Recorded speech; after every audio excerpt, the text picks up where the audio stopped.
So let us quickly jump on the examples for the operations part, operations on sets.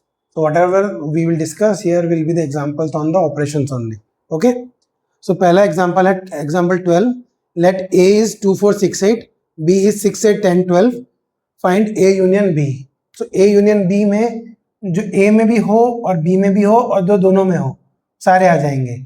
So the A union B is equal to 2, 4, 6 दोनों में है, 6, 8. तो ये पूरा exhaust हो गया. अब इसमें 6 और 8 एग्जॉस्ट हो चुके हैं, 10 एंड 12. सो ये हमारा हो गया A union B. Okay, so simple था. हमको सारे एलिमेंट A के, सारे एलिमेंट B के और जो दोनों कॉमन में है वो 6 और 8 दोनों आ गए. सो उसको बाद में लिखने की जरूरत नहीं है, बार बार 6 और 8 को लिखने की जरूरत नहीं है. ठीक है, तो this is A union B. Will meet in the next question. So अब हम आते हैं एग्जाम्पल 13 में. उसमें A दिया है AEIOU, B दिया है AIU. तो हमें शो ये करना है कि A union B is A. तो इसमें हमें पता चल गया कि पहले हम लिखते हैं A यूनियन B. ठीक है, A union B is equal to A, B में भी है, E, I इसमें भी है, O, U इसमें भी है.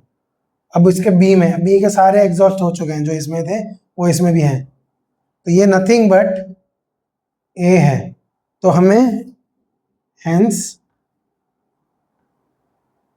A union B is equal to A.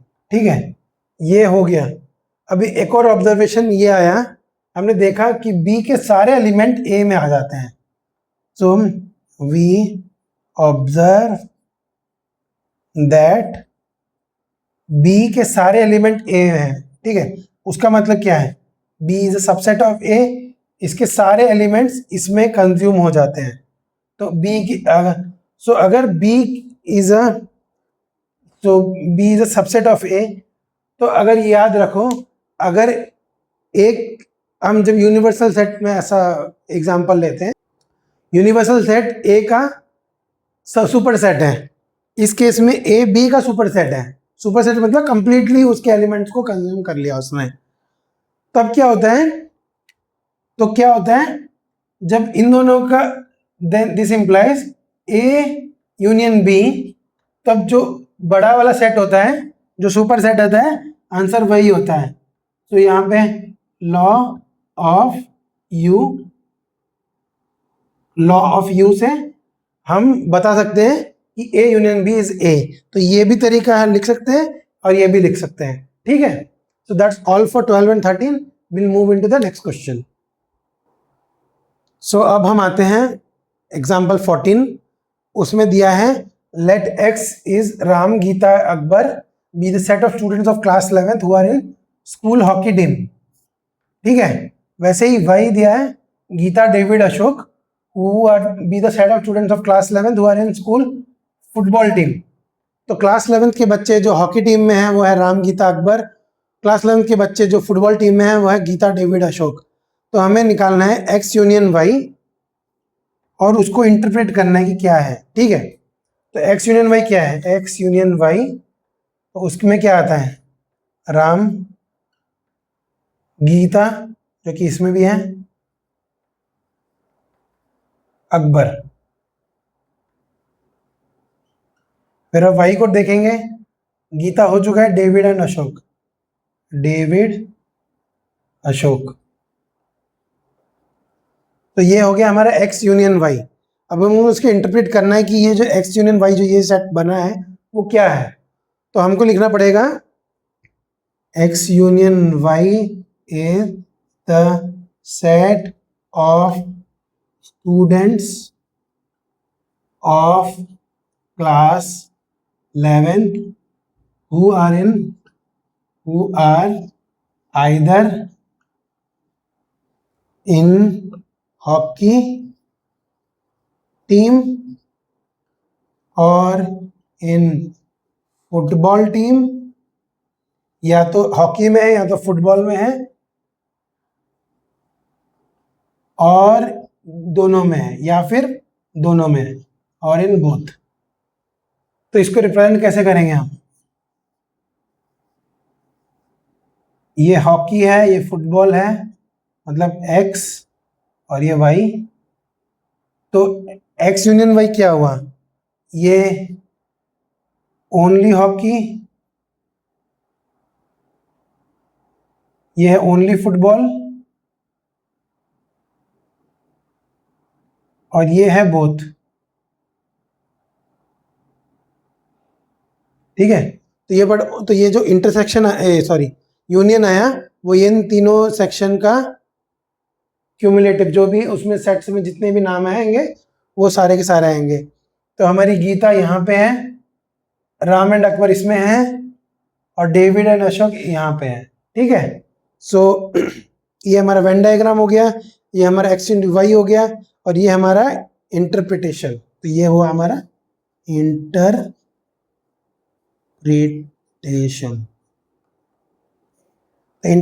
हुआ x union y is the set of students of class 11 who are either in hockey team or in the football team or in both.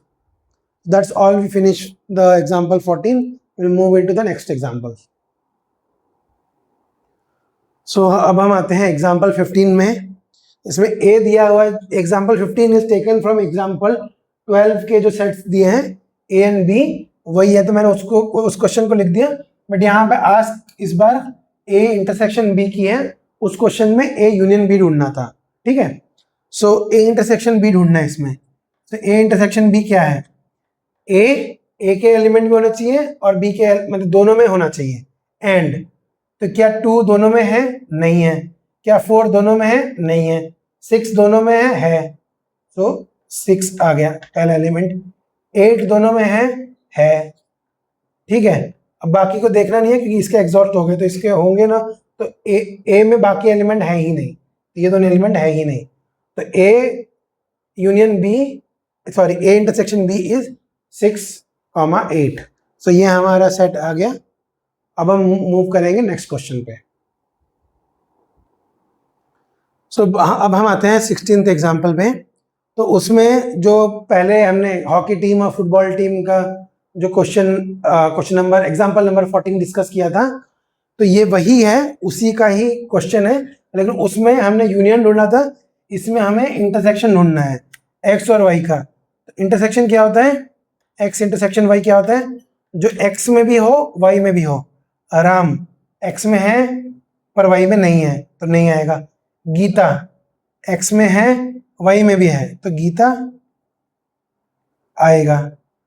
Akbar x में है Y में नहीं है, तो हम इसे close कर देते हैं क्योंकि वाई के जो बाकी एलिमेंट है वो एक्स में है ही नहीं, क्योंकि एक्स के हमने सारे एग्जॉस्ट कर दिए हैं सर्च करके। ठीक है, तो वाई के बाकी एलिमेंट डेविड तो है नहीं इसमें, क्योंकि इसमें कोई और एक्स्ट्रा एलिमेंट है नहीं, ना कि अशोक है। तो X union Y, X intersection Y है Gita. So that's all for this example. Will move on to next example. So अब हम जंप करते हैं एग्जाम्पल नंबर 17 पे। ठीक है, सो इसमें a दिया हुआ है 1 2 3 4 5 6 7 8 9 10, b दिया हुआ है 2 3 5 7। ठीक है, तो हमें फाइंड करना है a इंटरसेक्शन b और ये शो करना है कि a intersection b is nothing but b itself. तो पहले हम a इंटरसेक्शन b करते हैं। ठीक है, इंटरसेक्शन b, तो 1 1 नहीं है, 2 2 है, 3 3 भी है, 4 दोनों में है नहीं है, 5 दोनों में है, 6 दोनों में है नहीं है, 7 दोनों में है 8 दोनों में है नहीं है, क्योंकि ये फुल हो चुका है, तो ये इनमें से और कोई भी नंबर नहीं होगा, कोई नंबर नहीं होगा क्योंकि उसमें कोई एक्स्ट्रा एलिमेंट नहीं है। 2 3 5 7 जो कि नथिंग बट बी है। बी के सारे एलिमेंट इसमें कंटेन हो जा रहे हैं ए सेट ए में। तो क्या होता है, तो एक ऑब्जर्वेशन है, we observe that B is a subset of A.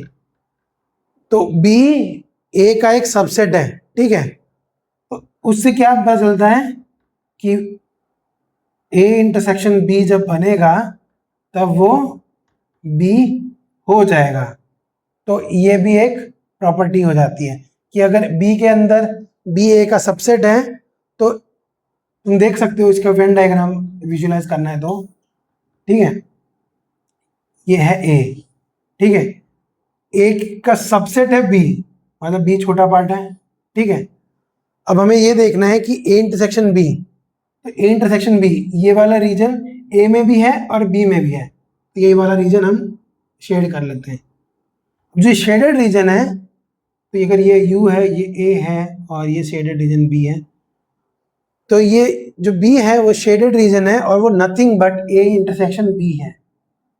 तो A intersection B nothing but B itself, और क्योंकि ये A is a superset of B, मतलब B प्रॉपर सबसेट है A का, ठीक है। तो इस वेन डायग्राम को देख के, ये ऑब्जर्वेशन को देख के हम ये बता सकते हैं कि A intersection B is B itself. So here we end question number 7, example number 17. We'll move to the next examples. So हम next अब move करते हैं question number 18 पे, example 18. उसमें A दिया हुआ है 1 2 3 4 5 6, B दिया हुआ है 2 4 6 8, तो हमें फाइंड करना है A माइनस B और B minus A। A minus B हम पहला फाइंड करते हैं। A माइनस B क्या होगा, जो A में है और B में नहीं है, ठीक है, तो दोनों में अगर होगा तो वो वाला पार्ट नहीं आएगा। तो 1 A में है B में नहीं है, 2 A में भी है B में भी है, 3 A में है B में नहीं है, 4 A में है B में भी है, 5 A में है B में नहीं है, तो 5 और 6 A में भी है B में भी है। तो हमें A इंटरसेक्शन B को नेग्लेक्ट करना है, जो भी बचा A 1 3 5 और 2 4 6 इसमें प्रेजेंट है, तो माइनस करना है इसको, तो 2 4 और 6 नहीं इंक्लूड होंगे, 1 3 5 इंक्लूड हो जाएंगे, तो A माइनस B। अब B माइनस A करते हैं। अब B को देखते हैं, अब B का पूरा सेट आना चाहिए, उस सेट में जो जो A में है वो नहीं आना चाहिए। तो A में क्या क्या है, ये 2 4 6 A में है, जो कि हमने ऑब्जर्व कर चुके हैं। बचा है 8 A में नहीं है बट B में है, B में होना चाहिए एंड A में नहीं होना चाहिए। तो इसको हम इंटरप्रेट कैसे करते हैं, प्रेजेंट इन B, मतलब ऐसे करते हैं ना, x belongs to B and का मतलब नहीं, दूसरा ये वाला केस भी ट्रू होना चाहिए। अब ट्रू ये है कि x doesn't belong to A, तो 2 4 6 A को बिलोंग करते हैं, तो ये केस फेल हो जाएगा, तो इस सेट में 2 4 6 नहीं आएंगे।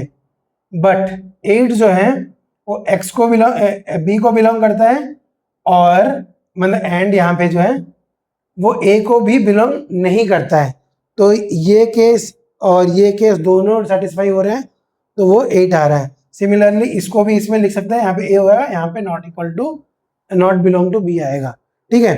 तो ये हमारा 18 एग्जाम्पल हुआ। Let's move to the next example. So अभी इसमें वॉवल्स दिया हुआ है V A E I O U, B दिया हुआ है A I K U। हमें V माइनस B ढूंढना है और B माइनस V ढूंढना है, ठीक है। तो पहले हम ढूंढेंगे V माइनस B, वो क्या है, जो V में होना चाहिए और B में नहीं होना चाहिए। A V में है और B में भी है, तो A नहीं आएगा।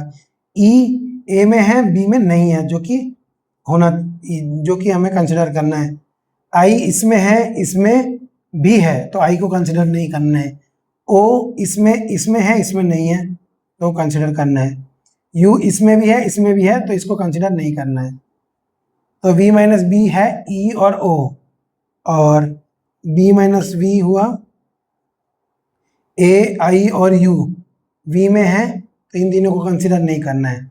K B में है पर V में नहीं है, तो K को कंसिडर करना है, तो ये आ गया। तो अगर इसका वेन डायग्राम बनाएंगे,